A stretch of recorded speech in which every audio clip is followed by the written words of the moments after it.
Hello बच्चों, कैसे हो? सब बढ़िया। हम भी बढ़िया, आप भी बढ़िया।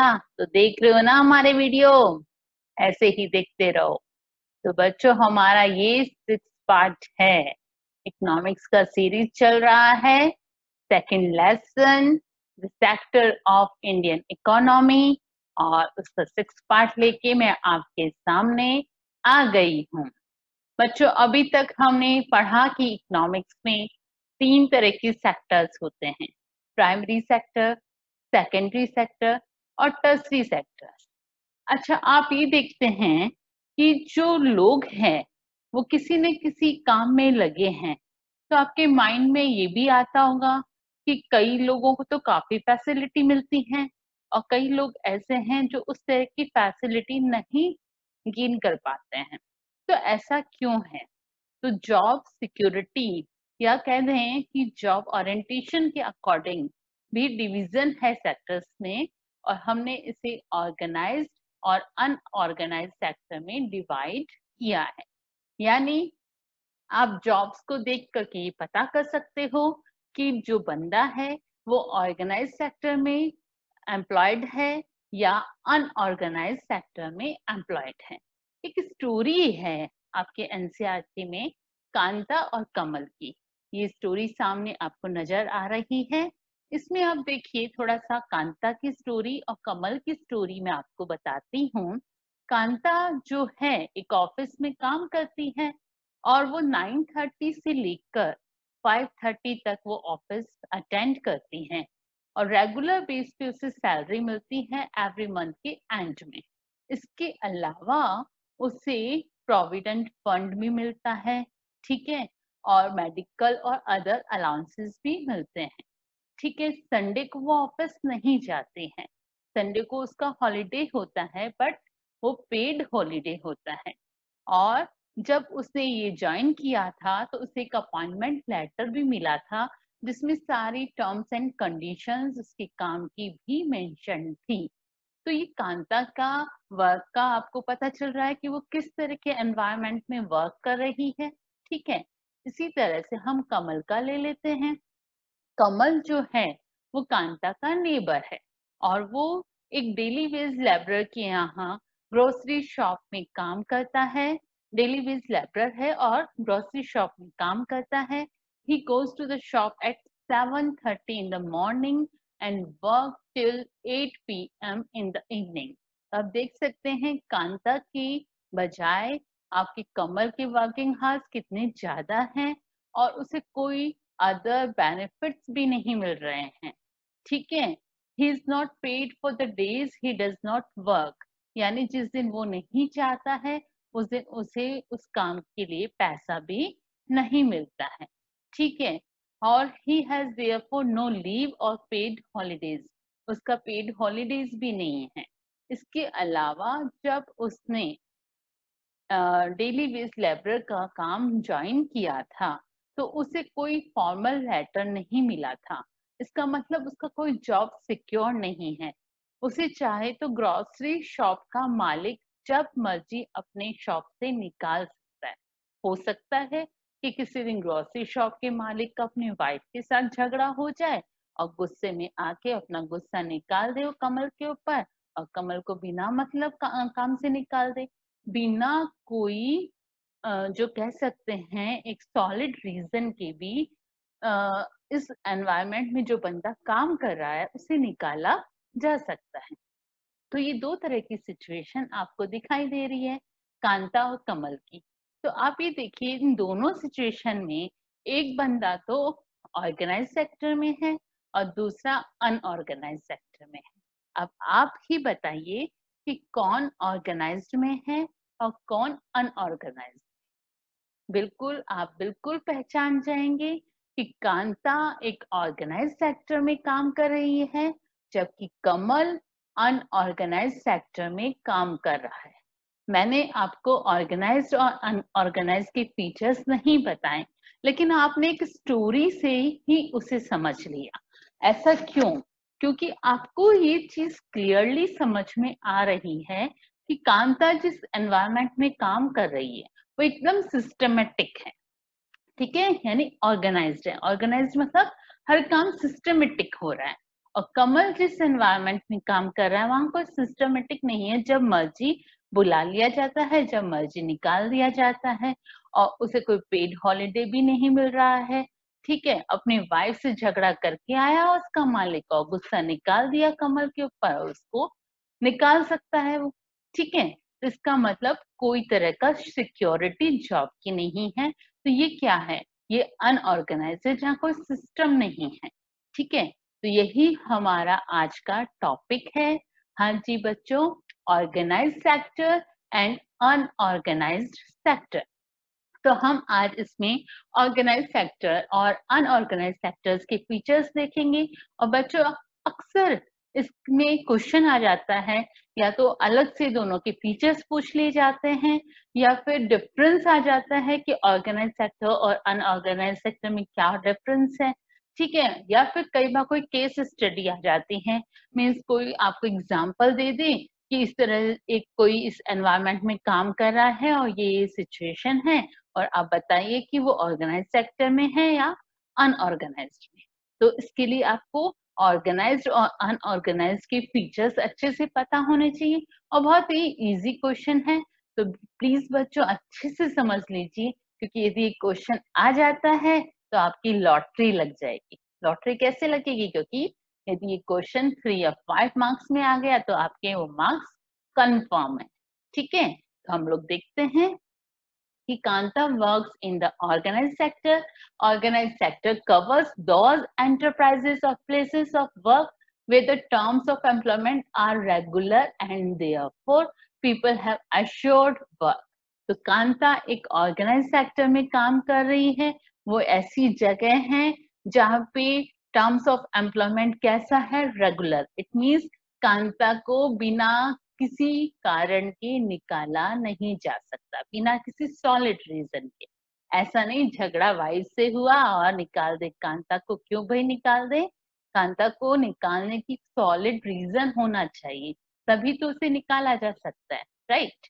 They are registered by the government and have to follow its rules and regulations, which are given in various laws such as the Factories Act, Minimum Wages Act, Payment of Gratuity Act. तो ये जो sectors हैं ये government से registered होते हैं और ये रूल्स एंड रेगुलेशंस को फॉलो करते हैं। जो गवर्नमेंट ने कुछ लॉज बनाए हैं जैसे factory act, minimum wages act, payment of gratuity act, इन्हें फॉलो करना पड़ता है। जैसे फैक्ट्री एक्ट क्या है कि यदि किसी फैक्ट्री में 30 से अबव फीमेल्स हैं तो वहां पे क्या होता है, उन फीमेल्स के बच्चों की देखभाल के लिए वहां पे अलग से क्रैच होता है जिसमें बच्चों को रखा जाता है और उन्हें बेसिक जो स्टार्टिंग की प्ले स्कूल टाइप की एजुकेशन है वो भी दी जाती है और उन बच्चों की देखभाल होती है, क्योंकि उन्हें फुल टाइम यदि फैक्ट्री में काम करना पड़ रहा है तो वो अपने बच्चे को वहां सेफ रख सकती है। ठीक है, मिनिमम वेजेस एक्ट क्या है कि मिनिमम वेजेस हर लेबर को देना ही पड़ता है। पेमेंट ऑफ ग्रेचुइटी एक्ट यानी ग्रेचुइटी देनी पड़ती है। तो ये सब चीजें हैं, ये रजिस्टर्ड होते हैं ऑर्गेनाइज सेक्टर और इन्हें अपने जो एम्प्लॉयज हैं उन्हें ये सब फैसिलिटीज देनी होती है, right? Shops and establishment act etcetera ये सब इन्हें करना पड़ता है बोलो। It is called organised because it has some formal process and procedure. इन्हें ऑर्गेनाइज्ड क्यों कहा जाता है? क्योंकि फॉर्मल प्रोसेस और प्रोसीजर्स को इन्हें फॉलो करना पड़ता है। Some of these people may not be employed by anyone but may work on their own, but they too have to register themselves with the government and follow the rules and regulations। सीधी सी बात है, चाहे किसी के यहाँ employed हो या खुद अपना काम करें, लेकिन यदि कोई ऑर्गेनाइज सेक्टर है तो उसे गवर्नमेंट के साथ रजिस्ट्रेशन करना पड़ता है, उसके रूल्स एंड रेगुलेशंस को फॉलो करना होता है। Clear? Workers in the organise sector enjoy security of employment. वो एम्प्लॉयमेंट की सिक्योरिटी को एंजॉय करते हैं क्योंकि उन्हें पता है कि उन्हें बिना किसी सॉलिड रीजन के वहां से निकाला नहीं जा सकता। They are expected to work only a fix number of hours. Fix number of hours उन्हें काम करना होता है। If they work more, they have to be paid overtime by the employer. यदि उन्हें ज्यादा काम करने को कहा जाता है तो उसे क्या कहा जाएगा कि भाई उन्होंने ओवर टाइम किया है। ठीक है, आप सुनते हो ना ऐसे कई बार, जैसे कह दो कि ना मेरे पापा आज लेट आएंगे, अपने फ्रेंड्स आपस में बात करते हैं कि मेरे पापा तो आज लेट आएंगे, तो तुम बोलो क्यों लेट आएंगे, क्योंकि मेरे पापा ओवर टाइम कर रहे हैं। सुनते हैं ना इस तरह की बात। तो ओवर टाइम करने का भी उन्हें क्या मिलता है, पेमेंट मिलता है। They also get several other benefits from the employer. उन्हें other benefits भी मिलते हैं। What are these benefits? किस तरह के benefits होते हैं? जैसे कि medical allowance वगैरह मिल जाता है उन्हें, provident fund, gratuity ये सब मिल जाते हैं, paid leave मिलती हैं, और जो females हैं उन्हें maternity leaves मिलती हैं, तो ये सब benefits उन्हें मिलते हैं। They get paid leave, payment during holidays, provident fund, gratuity, etc. इस तरह के benefits मिलते हैं। They are supposed to get medical benefits and under the laws. The factory manager has to ensure facilities like drinking water and a safe working environment. इस तरह की facility भी मिलती हैं कि उन्हें एकदम pure, clear drinking water मिलता है, safe working environment दिया जाता है। When they retire, these workers get pension as well. और जब वो रिटायर हो जाते हैं तो इस तरह के वर्कर्स को क्या मिलता है, पेंशन भी मिलती है। In contrast, Kamal works in the unorganised sector. और कमल का स्टोरी से आपको क्या पता चला कि वो अनऑर्गेनाइज्ड सेक्टर में काम कर रहा है। The unorganised sector is characterised by small and scattered unit which are largely outside the control of the government. तो ये unorganized sector क्या है, ऐसे small scattered units हैं जो कि गवर्नमेंट की कंट्रोल में नहीं होते हैं। There are rules and regulation but these are not followed. उनके कुछ रूल्स एंड रेगुलेशन यदि बना भी दिए जाते हैं बट उन्हें फॉलो वो करते हुए दिखाई नहीं देते हैं। Jobs here are low paid and often not regular. और जॉब्स यहाँ पे कैसी हैं, लो पेड, यानी बहुत कम इनको सैलरीज मिलती हैं, और ऑफन नॉट रेगुलर, यानी रेगुलर नहीं है। यदि मालिक चाहेगा तो अपने एम्प्लॉयर को रखेगा, नहीं चाहेगा तो बिना किसी सॉलिड रीजन के उसे हटा भी सकता है। या फिर जब जरूरत होगी, जैसे सपोज करो किसी मालिक को एक टाइम में 100 एम्प्लॉय की नीड है, उस समय 100 रख लिए, बाद में 3-4 मंथ्स के बाद यदि उन्हें 80 की ही नीड है तो वो 20 एम्प्लॉयर को इजीली बिना किसी रीजन के निकाल सकता है। ऐसा कहाँ होता है, unorganised sector. There is no provision for overtime. Overtime किया है तो उसके लिए कोई पेड लीव्स या holiday leave due to sickness etcetera इस तरह का कोई प्रोविजन नहीं है, ओवरटाइम का प्रोविजन नहीं है। संडे को नहीं जा रहे हैं तो उनको पेड लीव नहीं मिलेगा। हॉलीडेज जो है उसके लिए उनको कोई सैलरी नहीं मिलेगी। Leave due to sickness, sickness की वजह से कोई लीव नहीं मिलेगी। यानी एक तरह से इस एनवायरनमेंट में जो एम्प्लॉयर है उनका क्या हो रहा है, एक्सप्लॉयटेशन हो रहा है। Employment is not secure, employment secure नहीं है। People can be asked to leave without any reason, बिना किसी रीजन के पीपल को निकाला भी जा सकता है। when there is less work such as during some season, some people may be asked to leave. जैसे मैंने बताया कि यदि कुछ समय जरूरत नहीं है तो मालिक ऐसे कुछ लोगों को निकाल सकता है, जितनी जरूरत है उतनी वो रख लेता है, जब जरूरत ज्यादा है तो और हायर कर लेता है। तो इस तरह से वो काम करता है। lot also depend on the whims of the employer.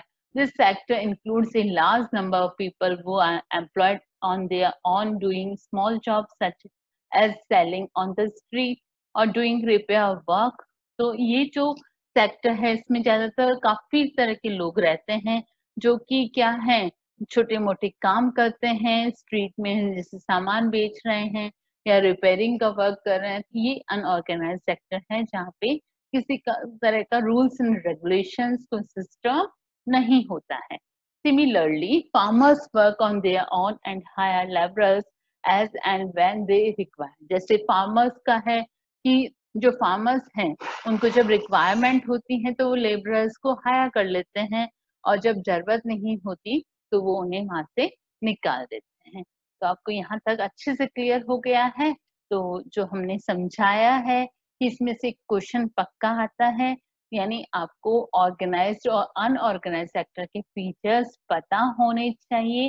तो वो जो फीचर्स हैं उसे एक बार मेरे हैंड रिटन नोट से मैं आपको एक बार दिखा देती हूँ। ऑर्गेनाइज्ड एंड अनऑर्गेनाइज्ड सेक्टर, इसकी फीचर्स यहाँ पे आपको दिखाई दे रहे हैं। तो सबसे पहले देख लेते हैं ऑर्गेनाइज्ड सेक्टर्स के क्या फीचर्स हैं। Organized sector covers those enterprises or place of work which are registered by the government, means it is under the supervision of government.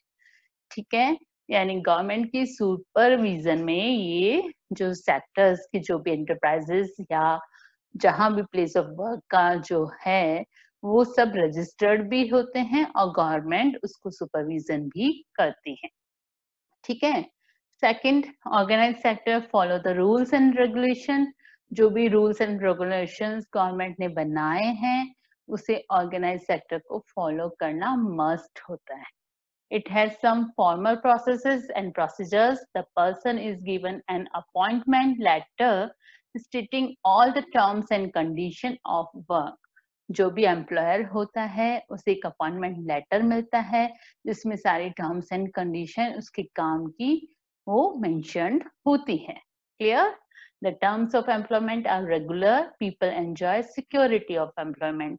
जो भी terms of employment है वो regular है। It means बिना कोई स्पेसिफिक रीजन या जो terms and condition जो दे रखी है उसके बिना किसी को हटाया नहीं जा सकता है। इसकी वजह से people enjoy security of employment. यदि काम की सिक्योरिटी नहीं रहेगी तो जो लोग हैं अपनी पूरे मन से काम नहीं कर सकते। तो एक ऐसा एनवायरनमेंट जहाँ पे उनका जॉब सिक्योर है तो आराम से वहां पे अपना काम कर सकेंगे। इसलिए ऑर्गेनाइज सेक्टर में ये जो फीचर है बहुत ही अच्छा है, क्योंकि इससे जो एम्प्लॉयर है उनकी क्या होती है, इससे उनका एक्सप्लॉयटेशन नहीं होता है और दूसरा उनका काम करने के प्रति वो डिवोटेड भी होते हैं। Right? People work only for a fixed number of hours. If they work more, they get paid overtime. कितनी अच्छी बात है ऑर्गेनाइज सेक्टर की कि जो पीपल है उनकी फिक्स टाइम रहता है कि इतने आवर्स उन्हें काम करना है। यदि वो ज्यादा काम करते हैं यानी उन्होंने ओवर टाइम किया है तो इसलिए उनको उसके लिए पेमेंट भी मिलता है। People get regular monthly salary. In addition to salary, people also get several other benefits like paid leave, payment during holidays, provident fund, gratuity, pensions, etc. तो people को regular base पे salary मिल रही है, इसके अलावा उन्हें बहुत से benefits मिल रहे हैं। उन्हें पेड लीव मिल रही है, मैटरनिटी लीव मिल रही है, मेडिकल अलाउंस मिल रहे हैं, पेमेंट ड्यूरिंग हॉलीडेज मिल रहे हैं, ग्रेचुइटी, पेंशन, ये सब बेनिफिट्स उन्हें मिलते हैं। तो ये ऑर्गेनाइज सेक्टर के जो फीचर्स हैं, यानी कितना सिस्टमेटिक वे में काम होता है, ऊपर से एक जॉब की सिक्योरिटी रहना एक बहुत ही बड़ी बात है। अनऑर्गेनाइज सेक्टर में क्या होता है? Unorganise sector is outside the control of the government, यानी गवर्नमेंट की कंट्रोल के ये बाहर है। This sector does not follow the rules and regulation. ये जो सेक्टर है रूल्स एंड रेगुलेशंस को फॉलो नहीं करता है। Job here are low paid and often not regular, और जो जॉब होते हैं वो लो पेड होता है और रेगुलर नहीं है। No paid leaves, not paid और ओवर टाइम, न तो इन्हें पेड लीव्स मिलती है और न ही ओवर टाइम के लिए कोई पेमेंट मिलता है। Employment is not secure, employment secure नहीं है। Working hours are not fix, working hour fix नहीं है। नो अदर बेनिफिट्स, और कोई तरह का बेनिफिट भी यहाँ पे नहीं होता है। तो इस तरह से आप देख सकते हैं कि जो आपका ये ऑर्गेनाइज्ड और अनऑर्गेनाइज्ड सेक्टर है इसमें क्या हो रहा है कि हम जो इसमें डिफरेंस नजर आ रहा है वो आपको अच्छे से पता चल गया है, और इससे कोई क्वेश्चन आएगा वो आप इजीली अटेम्प्ट भी कर सकते हैं। ठीक है बच्चों, तो नेक्स्ट वीडियो में फिर से मिलेंगे। Okay then, bye.